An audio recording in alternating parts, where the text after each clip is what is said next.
বর্তমানে ছেলে মেয়ে সমান সমান অধিকার, এটা নিয়ে আমার কোনো প্রবলেম নেই। সমান সমান অধিকার থাকতেই পারে। এখন একজন হাজবেন্ড কামাই করে, তো ওয়াইফেরও বাইরে যায় কামাই করতে হবে, এটাও অধিকারের ভিতরে পড়ে। হ্যাঁ, এটা নিয়েও আমার কোনো প্রবলেম নেই। তবে এই দুজনের ভিতরে না একটা পার্থক্য আছে, সেটা হইতেছে মেন্টালিটির পার্থক্য। বিষয়টাকেও খারাপ ভাবে নিও না।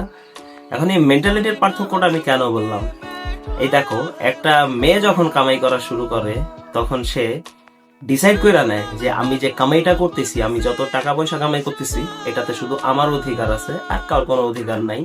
এই টাকা দিয়ে আমি আমার শখ পূরণ করব।